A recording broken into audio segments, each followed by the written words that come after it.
शादी के बाद घर में रोज लड़ाई होती है। बीवी बोलती है मुझको तुम टाइम नहीं देते, हर वक्त काम करते रहते हो। सर मैं क्या करूं? बेटा दो चीज़ें हैं, अल्लाह ने ज़ुबान दी हुई है, अकल दी हुई है। बीवी का हाथ पकड़ें, उसको प्यार करें और कहिए अल्लाह की बंदी, अगर मैं सारा टाइम तुमको दूंगा तो भूखे मर जाएंगे। ना तुम्हारे अब्बा अम्मा पैसे भेजेंगे, ना मेरे अब्बा पैसे देंगे, तो कमाना तो मुझको है। तो जिन जिन बातों पे उनको गुस्सा आता है वो काम ना किया करें। अली कहते हैं सर जी मेरे शौहर मुझे धोखे में रखा, दूसरी शादी कर ली, अब मुझको कहते हैं कि उसको भी साथ रखना है। बेटा अगर साथ रख लोगे तो चैन से रहोगे, फिर कहिएगा कि मैं रात की थकी हुई हूँ। अगर औरतें इस दलील पे चलें तो जब निकलें किचन से तो अल्लाह माफ़ करे आदम बो हो, उनके करीब ना कोई बैठे, सगा मियाँ ना बैठे, सगे बच्चे ना बैठे। इतनी ज़ाहिर है स्वेटिंग हो रही होती है, पसीना आता है, बदबू आती है। तो अच्छी अक्लमंद औरतें क्या नारे मारती हैं घर में हर तरफ, मैं बिजी थी, मैंने इतने खाने पकाए, मैंने इतनी रोटियां पकाई, गिन गिन के सीधी बाथरूम में जाती हैं, नहाती हैं, नए कपड़े पहनती हैं, खुशबू लगाती हैं और फिर रिलैक्स होकर बैठ के ड्रामा देखती हैं।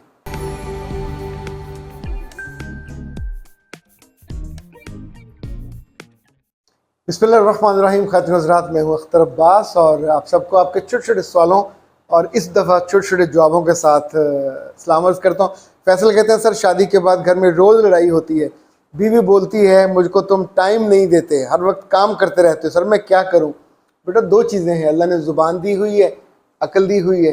बीवी का हाथ पकड़ें, उसको प्यार करें और कहिए अल्लाह की बंदी, अगर मैं सारा टाइम तुमको दूंगा तो भूखे मर जाएंगे। ना तुम्हारे अब्बा अम्मा पैसे भेजेंगे, ना मेरे अब्बा पैसे देंगे, तो कमाना तो मुझको है। तो जितना टाइम मैं तुम्हारे लिए स्पेयर करके आता हूँ, इसको हंसी खुशी बर्दाश्त करो। धीरे धीरे जब हम ज़्यादा असुदा हो जाएंगे, मालदार हो जाएंगे, तो फिर शायद थोड़ा टाइम और आ जाएगा, फिर बंदा लोगों को अपने काम पे लगा देता है। लेकिन अभी आप मुझे अगर रोक के रखोगे घर, तो उस टाइम का क्या करना होता है, देख देख के बंदा वैसे तंग आ जाता है। यानी मर्द का घर में टाइम थोड़ा ही अच्छा लगता है, जितना वो ज़्यादा टाइम देगा उतनी लड़ाइयाँ ज़्यादा होती हैं। नवाज कहते हैं सर जी गुस्सा करने वाले शौहर अपनी ज़िंदगी खुद ही बर्बाद कर देते हैं। बेटा ये आधा सच है। आधा सच ये है कि अपनी बीवी और बच्चों की भी ज़िंदगी बर्बाद कर देते हैं, अपनी सेहत भी बर्बाद कर लेते हैं, अपनी ज़ाती ज़िंदगी के अलावा स्पिरिचुअल ज़िंदगी भी बर्बाद हो जाती है। गुस्से वाले की इबादत कैसी वो होती होगी कबूल, मुझे तो ये समझ नहीं आता। गुस्से वाला ज़ुबान से ऐसी ऐसी बातें निकाल जाता है जो दूसरों के दिल तोड़ते हैं, तो वहाँ से दुआ मिलेगी क्या? निम्रा कहते हैं सर आपकी वीडियोस बहुत अच्छी होती हैं, बहुत शानदार होती है। बेटा बहुत शुक्रिया, अपनी दुआ में थोड़ा थोड़ा हिस्सा हमारा रख लिया करें।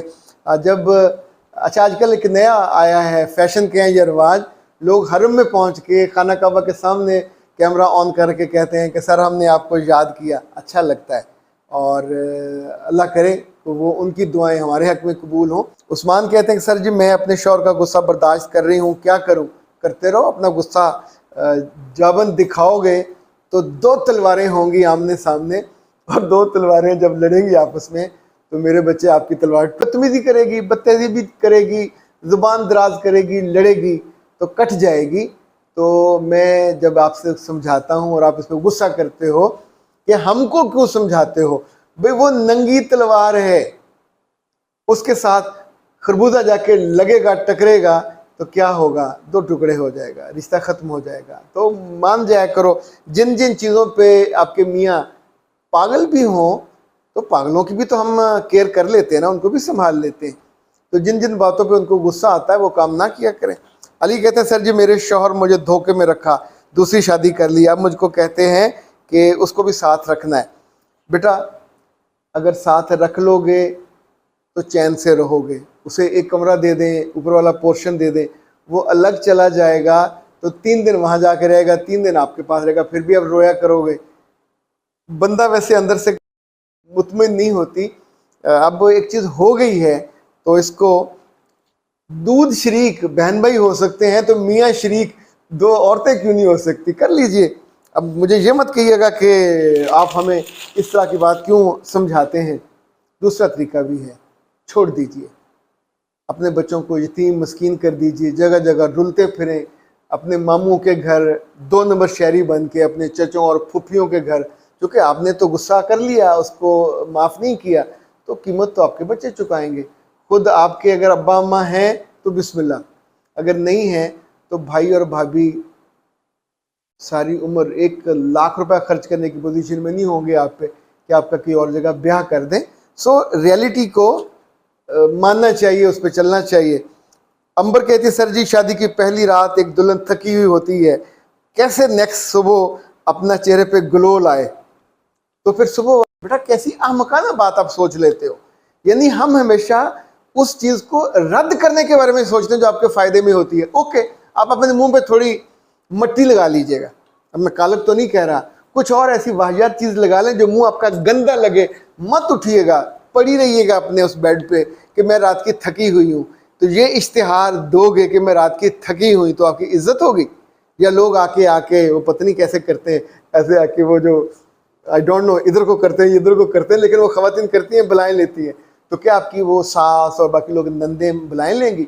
अगर मैंने आपसे कह दिया कि सुबह उठ के मुंह धो लिया करो, सुबह बाकी लोगों को उठने से पहले नहा लिया करो, कपड़े बदल लिया करो, ये कपड़े रात को तैयार कर लिया करो, तो इसमें नहीं। अब आपको ये भी प्रॉब्लम है कि सुबह पे आप ग्लो नहीं लाना चाहते, ना लाओ, पर शादी क्यों की?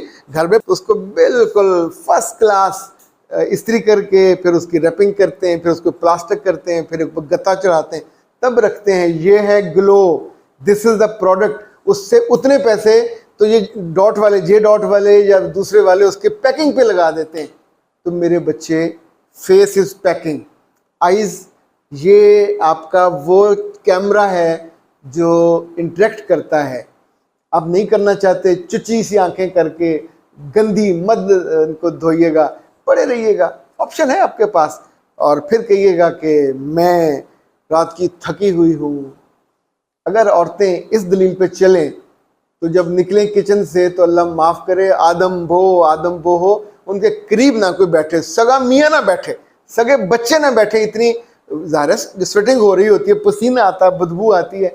तो अच्छी अक्लमंद औरतें क्या नारे मारती हैं घर में हर तरफ, मैं बिजी थी, मैंने इतने खाने पकाए, मैंने इतनी रोटियां पकाई, गिन गिन के सीधी बाथरूम में जाती हैं, नहाती हैं, नए कपड़े पहनती हैं, खुशबू लगाती हैं और फिर रिलैक्स होकर बैठ के ड्रामा देखती हैं।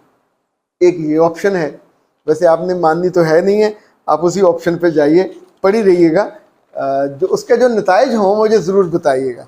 आखिरी सवाल है जी आज की इस क्लिप का, सर जी मेरी दोस्त के शौहर 13 साल से बाहर के मुल्क में है, वो बच्चों को पाल रही है, वो वापस नहीं आए, मेरे बच्चे 13 साल टू मच, उसको कहिए कि उसका हक है बच्चे वहाँ छोड़े और अपने घर आ जाए, नई ज़िंदगी स्टार्ट वो कर सकती है।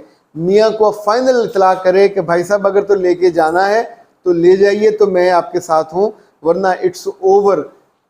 औरत हद इंतज़ार करना, हज़रत उमर फ़ारूक ने अपनी बेटी से पूछा था कि औरत कितनी देर अपने मियाँ के बिना रह सकती है, तो वो सालों नहीं है, चंद महीने हैं। तो उन्होंने, उस नेक आदमी ने उस ज़माने में तमाम फ़ौजियों को वो 1.5-2 माह के बाद छुट्टियाँ देनी शुरू कर दी थी, घर जाए।